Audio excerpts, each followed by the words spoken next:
Hello and welcome back to my YouTube channel, where today we are looking at Butcher Babies and their double album Eye for an Eye, Till the World's Blind.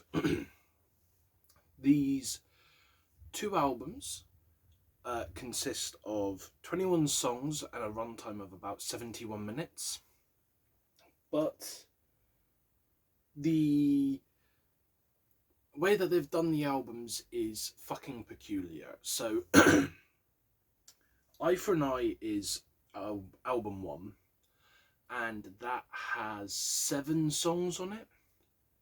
Technically, if you want to be awkward, 6. You'll find out why soon. And then Till the World's Blind has 14 on it. So, yeah, it's like a very disproportionate split. But anyway, for those of you who are unfamiliar with Butcher Babies, they are a metal band hailing from Los Angeles, California, consisting of Heidi Shepard on vocals, Henry Fleury on guitars, Ricky Bonazza on bass, Devin Nichols on drums, and Carla Harvey on vocals. But she is no longer with the band. They parted ways a little bit after these albums came out. So when these were released, she was still a member of the band, but she is now split to go do, I think, solo stuff and a different side project, which is an all-female group from what I've read online. So, yeah. This band has been around since the early 2010s, I believe. Their debut album, Goliath, released in 2013, and it sold 3,300 copies in its first week alone, and charted at number 3 on the Billboard 200, which is pretty good going.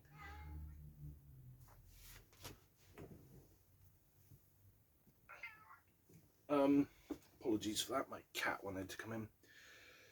So, after that, we had the album Take It Like a Man in 2015, Lilith dropped in 2017, and then both of these albums were released in 2023 respectively. On top of albums, we had 2 EPs from this band, which was the self-titled EP in 2012 and the Uncovered EP in 2014. Since this has happened, I think the band with Heidi alone on vocals has released 1 song, which has about 3 different versions with different guest features. So hopefully we'll see maybe a full EP or full album soon from the Butcher Babies with just Heidi, and see what sort of stuff that she's going to be bringing to the table, which obviously I will be checking out when that happens. As for that is most of the general history of the band, so let's jump straight into Eye for an Eye. So we start off with track 1, which is called Sleeping with the Enemy. It's 3 minutes and 33 seconds long.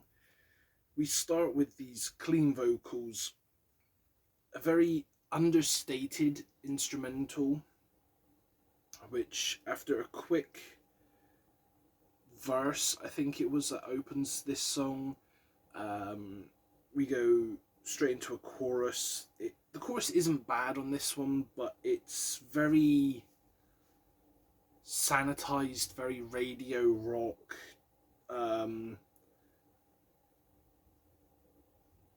The tone is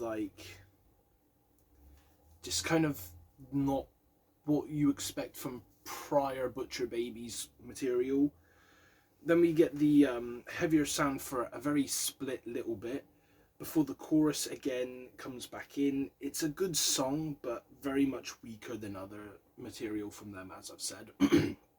And this was one of my biggest issues with the first part of this double album alone, especially, because this felt very sanitized, very radio rock, very, as people would say nowadays, octane core. Like, it was all clean songs, it was all very, like, you know, simple writing scheme. It's like more of a pop style writing scheme, I guess you'd say, where it's like verse, bridge, chorus, or verse, pre-chorus, chorus, post-chorus, verse, etc., etc. So a lot of the songs on this album do seem to follow that sort of flow, whereas on prior Butcher Babies albums there was a little bit less, I feel like, structure to the lyricism, and there was a bit more emphasis on making sure everything felt connected. But like I said, this here, the lyrics are kind of bland. The instrumentation, it doesn't feel like the guys doing the drums, guitars, bass, etc. are getting a solid portrayal on this part of the album. And again, I'm only one song in at this point, so I'm not going to jump the gun, but that's just kind of how I felt, because I had heard some of the songs off of this portion of the album already, because I tried back in 2023 when this released to listen to it, and I couldn't. I was bored. But last night, I forced myself into listening to all of it. I said, we're only going to do the first 7 songs, and then I'll do the other 14 on Thursday. Ended up doing both albums because I was like, fuck it, I just want to get it done. So I started at like 11 p.m, 12 p.m, and didn't finish this until about 3 in the morning. So yeah. Moving on, we go to track 2, which is Bottom of the Bottle, about 3 minutes 20 seconds. Again, we have some decent guitar work here, like, but it's not given long enough to shine. Before we go into another very, again, radio rock, sanitized sounding song with backing woes and some little bits of good guitar get to shine through a bit more on this one, especially nearing the end of the song. But lyrically, it's pretty self-explanatory. It's just a song about alcoholism, to deal with your issues, and, you know, find me at the bottom of the bottle, and yeah, just nothing really new to write home about. Track 3 is called Yorktown. This is 4 minutes and 6 seconds long. We get verse 1, which is honestly kind of lame. The screamed pre-chorus to this song is, part of the song is good. The chorus is catchy, but not revolutionary.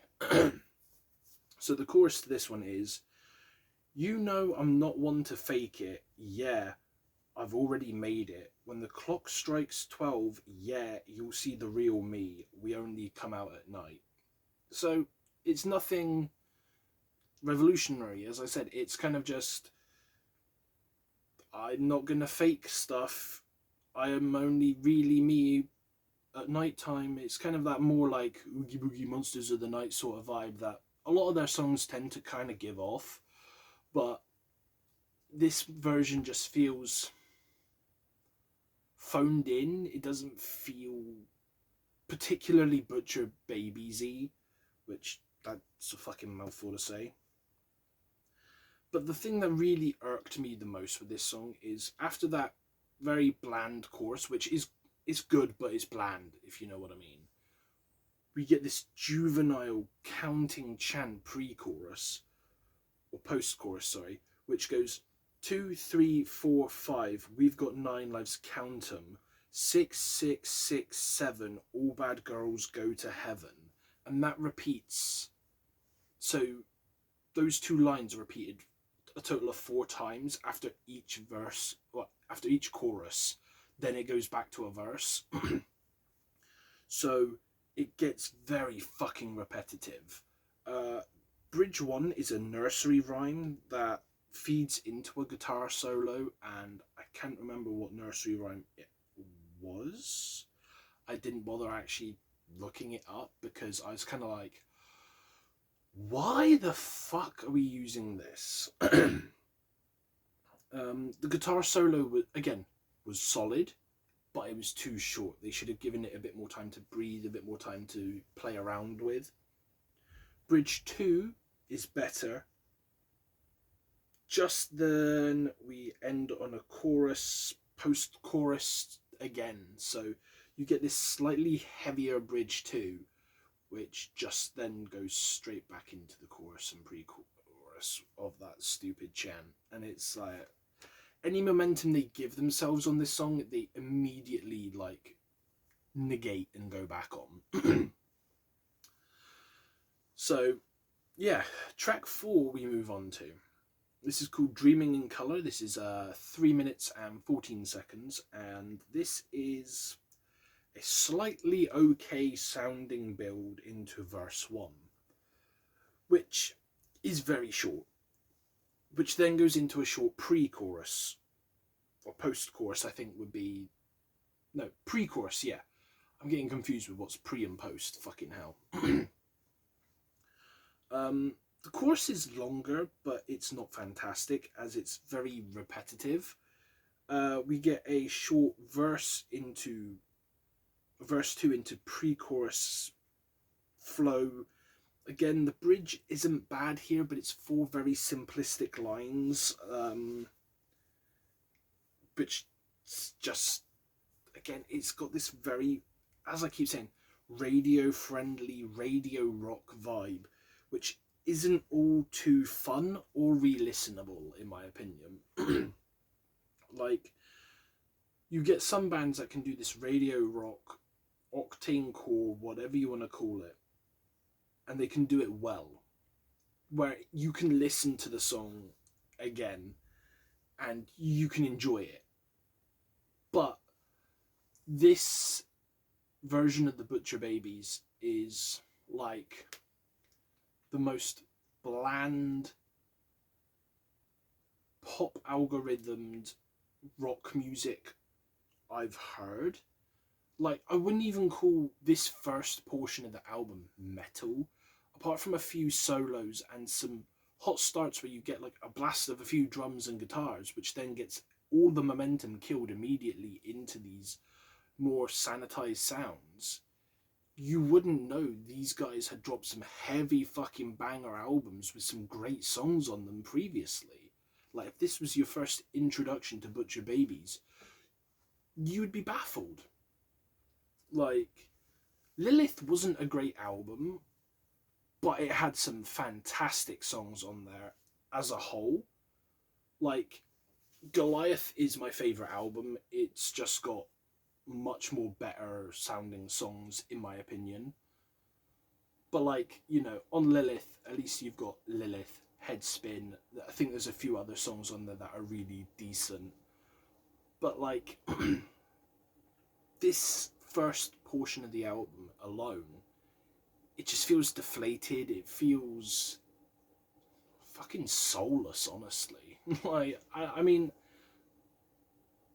I'm sure these guys and girls poured a lot of effort, a lot of energy, a lot of time into making both of these albums, but there's something about it that just feels missing. Like, I don't know what it is, but it just feels like everything I loved about previous Butcher Babies albums has just been stripped away. So, yeah.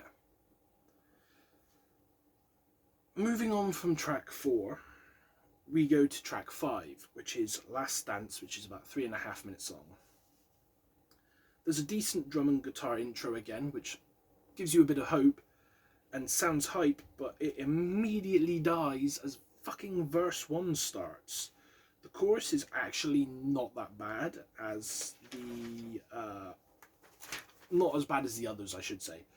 It flows better. It's a little bit longer. It isn't fully repetitive, but there's a reverbed "I'm coming home" that gets repeated a couple times. And if anything, I will say this is the best song on this side of the albums. So if you listen to this and you're hoping it gets better on Eye for an Eye, it doesn't. That is the best song on Eye for an Eye, in my opinion. Because from there, we go to track 6, which is called It's Killing Time Baby, featuring Craig Mabbitt of Escape the Fate, Dead Rabbits. I'm sure there's another band or two he's been in, but I can't think of them off the top of my fucking head. This is about 3.5 minutes long, and we start well. We get a drawn out scream. Verse 1 is heavier, it's screamed, so is verse 2. It feels like we're getting somewhere. Craig does pre-chorus 1, which again, he screams, and it's okay. He sounds good compared to some of the stuff where I've heard of newer Escape the Fate music, where the mixing is weird, things are pushed back in the mix, everything sounds disjointed through headphones, and his vocals can sometimes sound wishy-washy. On here, he sounds fucking great. And then we get the chorus. It's ridiculously repetitive. The chorus is 6 words over 8 lines. And it gets repeated so fucking often. So for those of you that are curious, the chorus is, "It's killing time, baby. It's killing time, alright. It's killing time, baby. It's killing time, alright. Yeah, yeah, yeah, yeah, yeah, yeah. It's killing time, baby, yeah. Yeah, yeah, yeah, yeah, yeah, yeah. It's killing time, baby, yeah."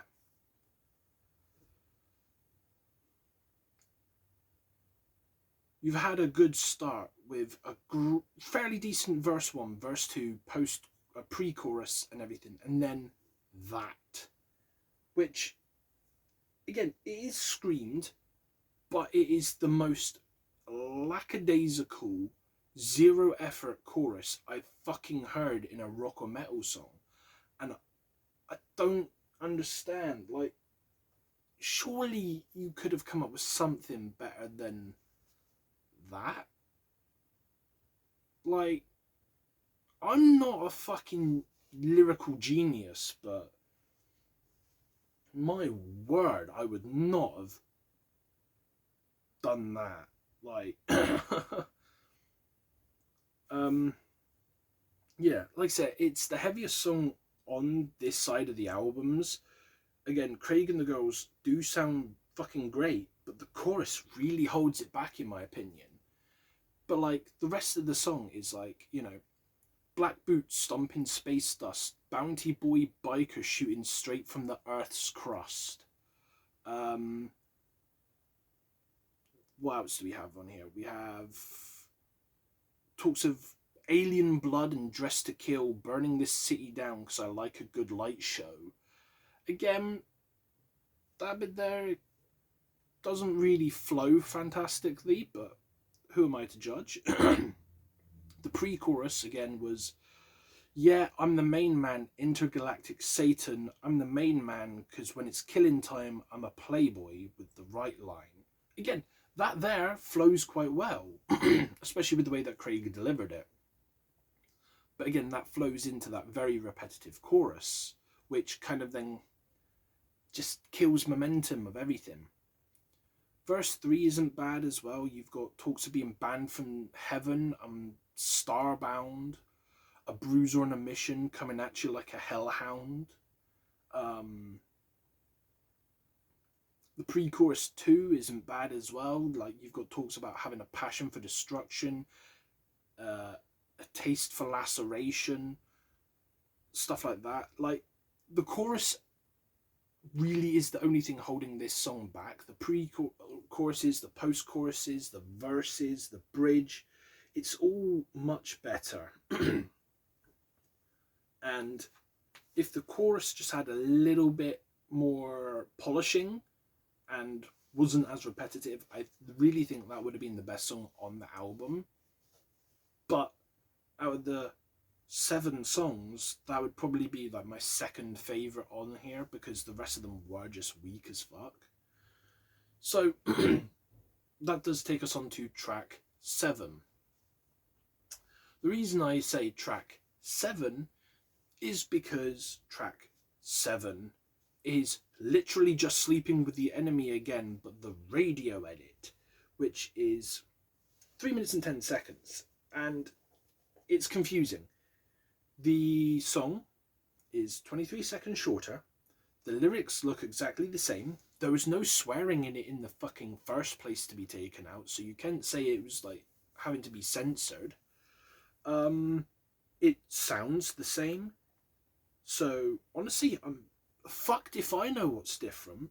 The only thing I could possibly put my finger on and say maybe this is what's changed is the fact that it looks like, and I could be wrong, towards the end of the song they may have removed a bridge and replaced it with a guitar solo. But I'm not sure. That is the only thing I think could be different. So it's like, what's the point? Like, you fucking, it's 23 seconds. Just play the fucking other version. It's not like anything's that different.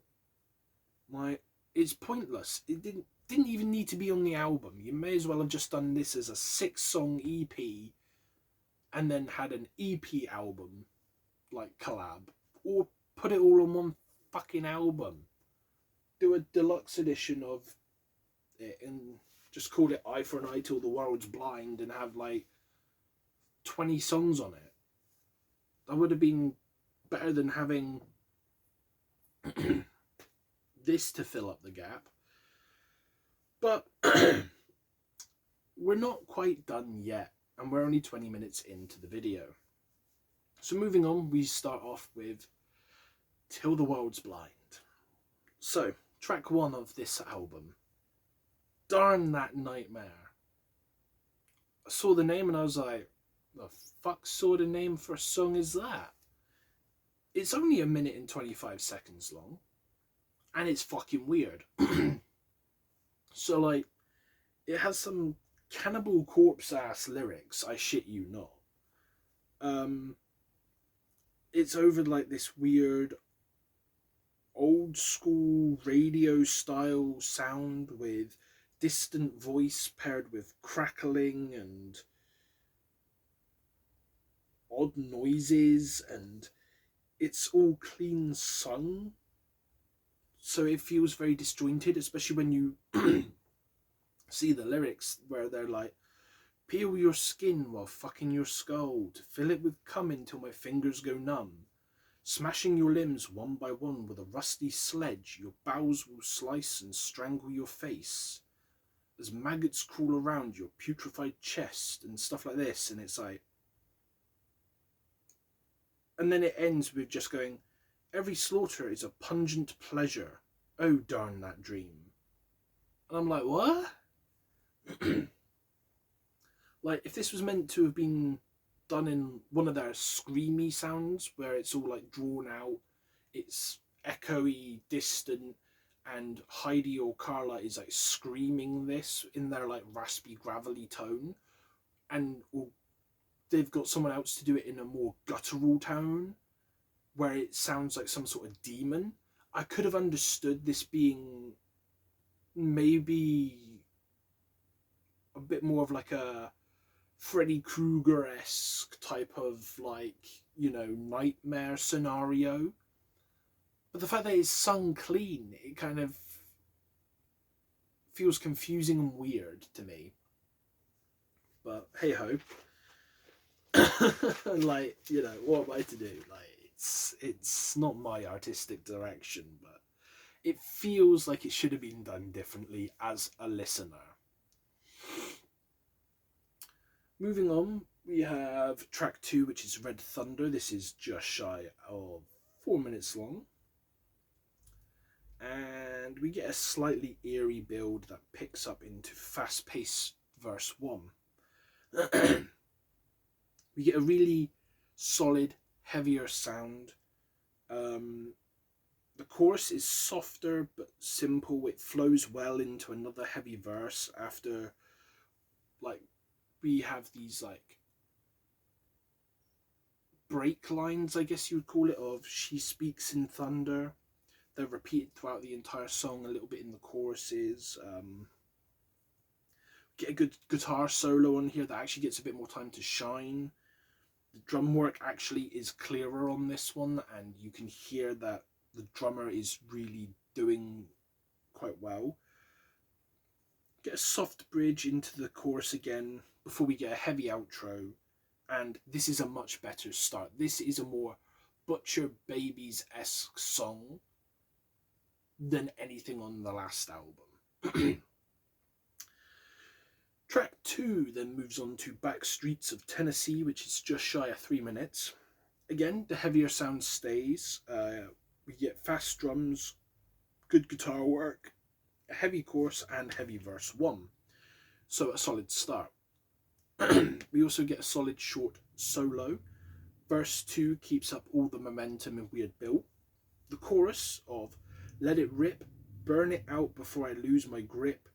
Tail the back streets of Tennessee, that's where I feed. Kick and scream, do you feel it? Do you feel it? Now burn it out" isn't bad. Obviously, I'm not quite doing it justice compared to how the girls make it sound, but you know. And this entire song, again, just kind of flows better, and it has that heavier tone, which you expect from Butcher Babies. Because, like, this is the one thing, especially with, I think, Lilith, where it had a good portion of songs that were heavier, and it also had a good portion of songs which were softer or blended the two. Whereas this, it's kind of like soft songs, mostly heavy. And you'll see why I say mostly heavy in a minute. Anyway, track 4 is Wrong End of the Knife, which is about 3.5 minutes long. We get a slow start that quickly picks up with drums. The vocals stay this sort of like gravelly, softer tone, but it's not like quite clean singing. And I really like the chorus on this one, which goes, You always said that I was your friend. You promised me it would be alright. And now it's like I'm just holding hands with the wrong end of a knife. Again, it's short, it's sweet. It's kind of like, you know, just like how, basically kind of just saying, like, you said you would be there for me, but now it's almost like I'm just gripping onto a knife blade and, yeah, nothing's going right sort of thing, like, you know. And the chorus does get expanded near the end of the song, but I just actually quite enjoyed this track. I thought it was a good song, good re-listenable song too. So yeah. Track 5 is called Last December, and this is just shy of 5 minutes long actually. Pardon me, I'm having some coffee. This one starts very slow, it's very somber. Verse 1 picks it up a little bit, but not much, as this just feels like a bit more of a sad, heartfelt song. Stylistically chosen at this slow pace. Until verse 2, where again it picks it up a little bit more again, but it never quite reaches that heavy stage. It just kind of like picks up the like quietness of the song, and it makes each verse almost feel a little bit more important than the last. We do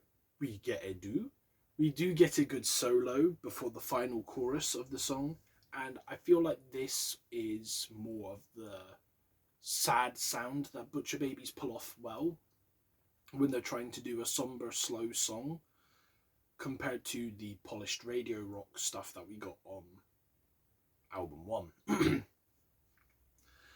And then this is where things start to go a little bit off the rails. We get track 6, which is called Beaver Cage, and it's about 3.5 minutes long. And first of all, I was like, the fuck sort of name is Beaver Cage? Like, it's weird.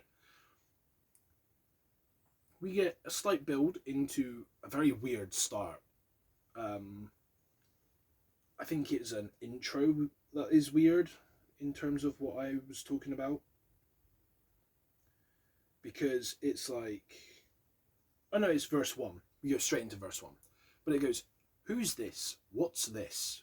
We all stand in fluid motion, so spun out, keep it cocked to the left. I bend and snap and turn to fucking lose it, because I'm going to start my night with a Molotov cocktail.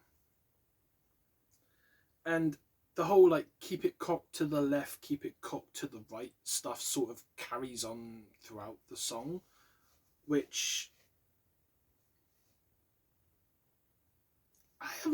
I was like, are they talking about a gun? Are they talking about a man's dick? Because obviously, like, dudes put their dong to the left or the right of their trouser legs a lot of the time. Like, what's that got to do with a beaver in a cage? Is this a fucking sexual innuendo? Like, what the hell am I missing here? Like, I was confused. The refrain is decent.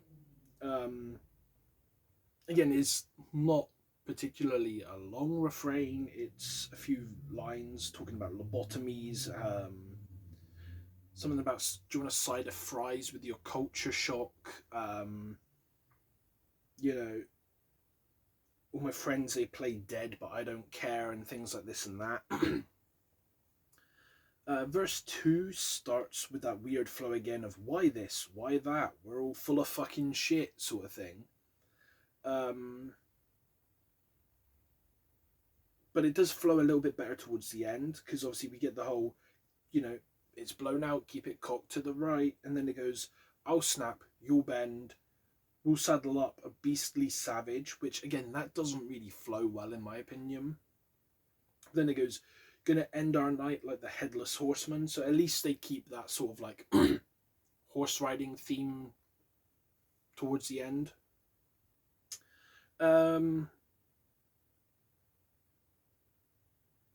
The chorus is good, but it ends too soon. Like, it's really short. So the chorus is like, they say I've got a reputation. They say I need some medication. Whoa, oh, so come on and fuck me up. You know the way that I like it. So again, it feels like you're just getting into the chorus where it needs to have a few more lines, and then it just stops and goes straight into verse 3. So like I said, it ends too soon. The final bridge is fucking chaotic and very repetitive. Like, it's possibly the longest bridge on the song, and it's like the same 4 lines repeated in a slowly descending manic state. So it's like, if you get your shots, then you'll go with Rob, come back to America and piss off all the mums. And they just keep repeating that. I don't know who the fuck Rob is. I don't know what shots they're talking about. I don't know what mums they're pissing off, but hey ho. Apparently they did it. This moves us then into track 7, Best Friend, which is about 2.5 minutes long. We start with the chorus, and it feels like something straight off of a pop goes punk album, as I swiftly realised this is a cover of Doja Cat and Saweetie's song of the same name. And in my opinion, it feels a little out of place on this album. But it's not bad. It's a good cover. It just doesn't feel like it flows with anything. Track 8 is I Fell Asleep at the Table, again 3.5 minutes. A quick start, a good first verse. The pre-chorus was odd. The chorus gives off Broken Home vibes, but I'm really not sure. This is a much weaker song on the album of this side. And for context, this song talks about little girl, have you any wool? Little girl, do you obey every rule? Then the pre-chorus is like, this house is fucking are full of fucking rats. I smell them when they eat shit, fight for the scraps. Pardon me, my disease. The chorus is along the lines of, I'm fucking sorry I fell asleep at the table and ruined every plan you ever made for me.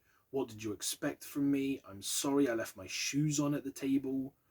Forgetting every rule you've ever set for me. What did you expect from me? And it just kind of keeps that sort of vibe up. And I didn't enjoy the song, honestly. It was weird. It, again,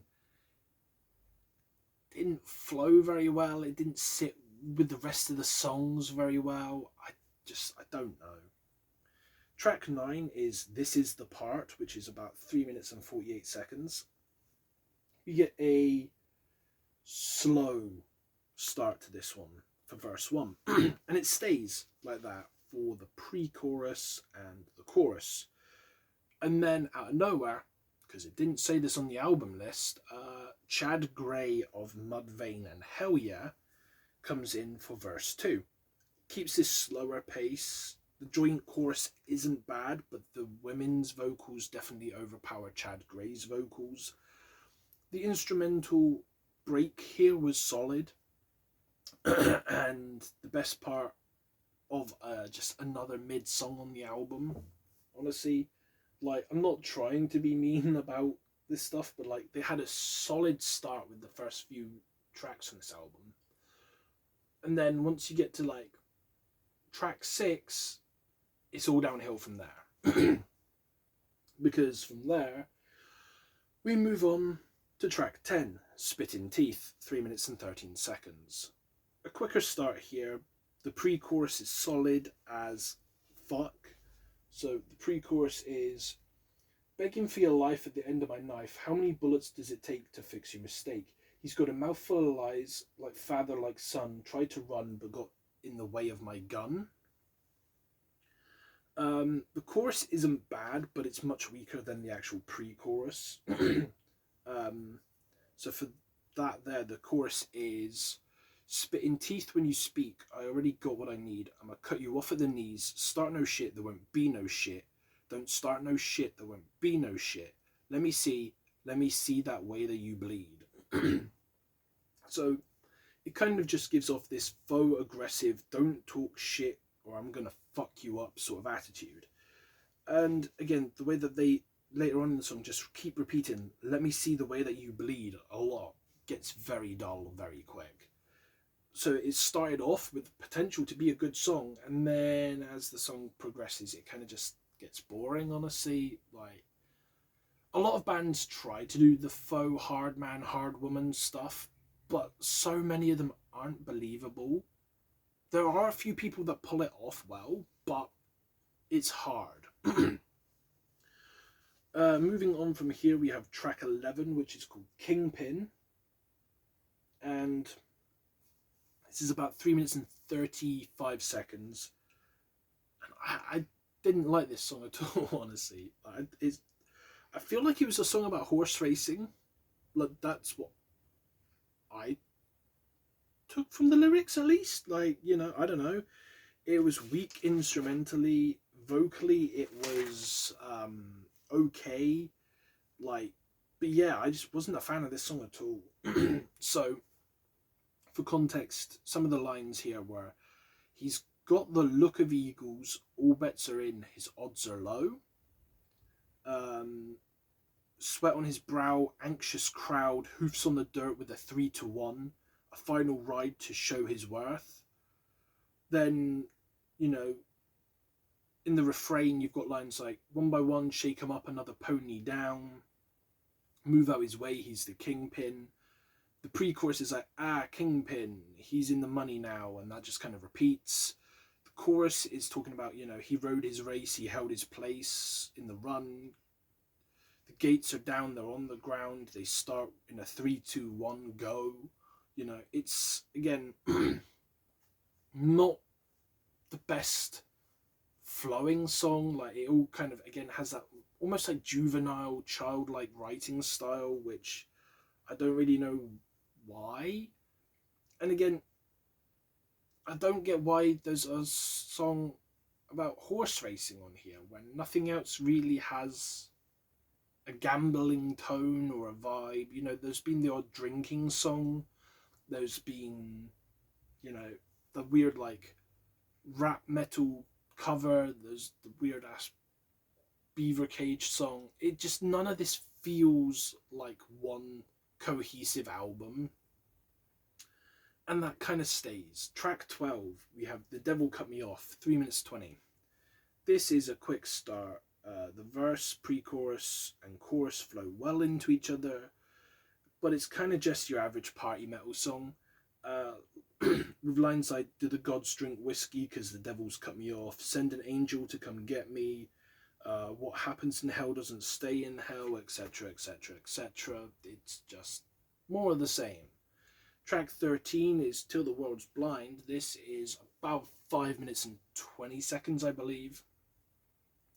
There's a slight build into an intro that's like this distorted spoken word weird bit, which goes into a sung chorus that's back into the like quite back in the mixing. It's very distant, very echoey, very weird.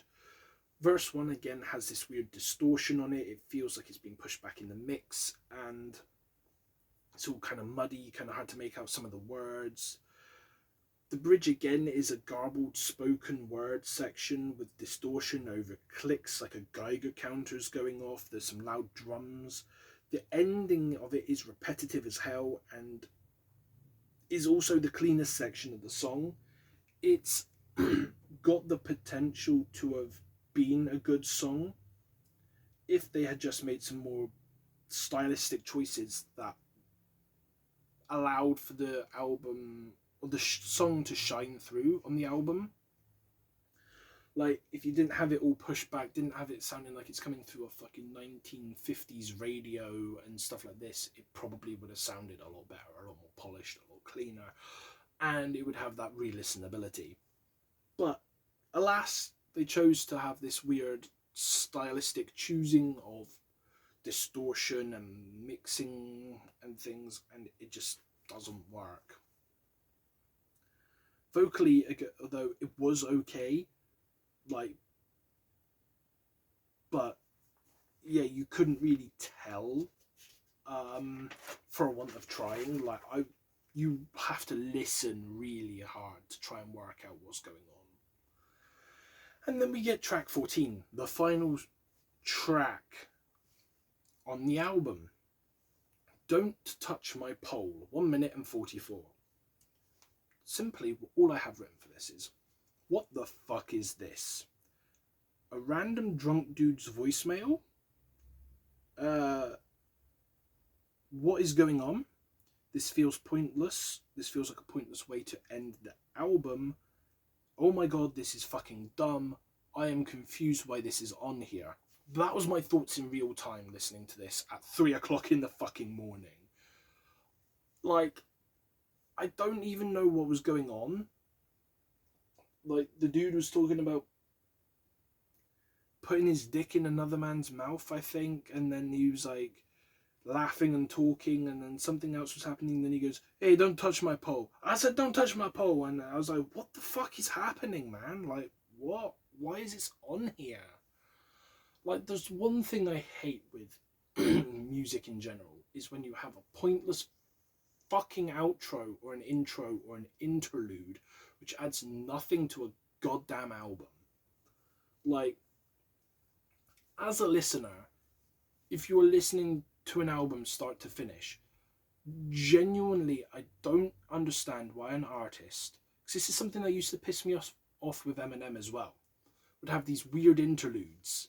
Like, we don't need some random skit in the middle of an album. We're here for the songs, not the, like, comedic aspects or whatever the fuck this was supposed to be. But yeah, I don't know what the point of this ending was. I don't know if there was a story behind why this was put there. I couldn't find nothing. Genius didn't have a transcript of it, and it just feels weird. So, final thoughts. The whole double album idea was good in theory but fails in execution, between an uneven 7-14 split, which is more like a 6-14 split, more like a 6-12 split if you remove the weird intro and the weird outro. As obviously we have the one song that's a radio edit, and then we have the two weird intro and outro. The disproportionate layout of all the soft songs being on part 1, with the heavier stuff being in part 2, with a mix of a few more soft songs in there, kills the flow and the momentum. I don't get why you wouldn't just do part 1 as all of the soft songs, all of the like clean songs, then you would have had a few redeeming songs on that side of the album, and then all the heavier stuff on track 2 or album 2, and then, you know, it would keep it all kind of like in vibe, because like album 1 has this like snowy, bleak look, I think, whereas album 1 the like deserty look. Okay, no, album 1 has the deserty look, so in theory, in my head, that one would have made sense to have had the heavier stuff on it, because, you know, scorching sun, desert, heavy vocals, it would make sense in my head. Like, just, I don't know if that makes sense to anyone else. And then Till the World's Blind would make sense to have all the softer songs on it, because it's like this monotone, it's grey, it's white, you know, feels bleak, feels barren. So having the clean songs on that one would make sense in my head. But yeah, it's just, everything feels so disjointed and weak compared to prior Butcher Baby's outings and endeavours in the albums. Like, I don't know, I feel like there's a lot of fat that could have been cut, and this could have easily been one album. Or I don't know if there was like some, you know, weight being thrown around between choices, or if there was discontent in the booth, or whatever the fuck was going on. I don't know. I'm not privy to the inner machinations of the band, but something just felt off with this album. And as what was a fan of this band, I've slowly fell off. Like, I still keep up to date with their music, but I'd say I'm more of a casual listener now than a Butcher Babies enjoyer. This album was kind of like my dropping off point, I could easily say, because I tried listening to it when it came out. I didn't enjoy it, and I forced myself to listen to both parts here, and there's only a handful of songs I could actually sit down and say, I'd listen to these again, and they weren't bad. Which brings me nicely to my top songs. It was hard to get the 5 between the two albums, but we got there. Number 1, Red Thunder. It's one of the better songs on both albums. Number 2, Wrong End of the Knife. Again, one of the better songs on both albums. Number 3, Back Streets of Tennessee. Are you noticing a theme here? Most of these are off of album 2. Track 4, Last December. And track 5, Last Dance. So 1 from album 1, 4 from album 2. That is how kind of weak album 1 was, is I literally only had one choice for a top 5 for that side. But yeah, I do think with a bit more polishing, a bit more refining of the track list, this could have been a solid 1 album, or a fantastic 1 album at least, because like you could have cut away all the fat, all of the songs that weren't great. If you wanted to still put them out as like B-sides, things that didn't quite, you know, make the cut, but that didn't happen. So yeah, this was a tough listen. This was not that enjoyable, and I would probably say Butcher Babies, Eye for an Eye, Till the World's Blind, double album is probably a 4.5 out of 10, maybe a 5 out of push. Like, it just didn't feel like Butcher Baby's best work at all, and that sucks to say because I really do think they were a decent band. But with that being said, I will see you guys in the next video, which will be a discussion piece with the topic being, is 2025 a slow burn year for music? So with that being said, I will see you guys in that video in a couple weeks time. Remember to stay safe out there, my friends. Goodbye.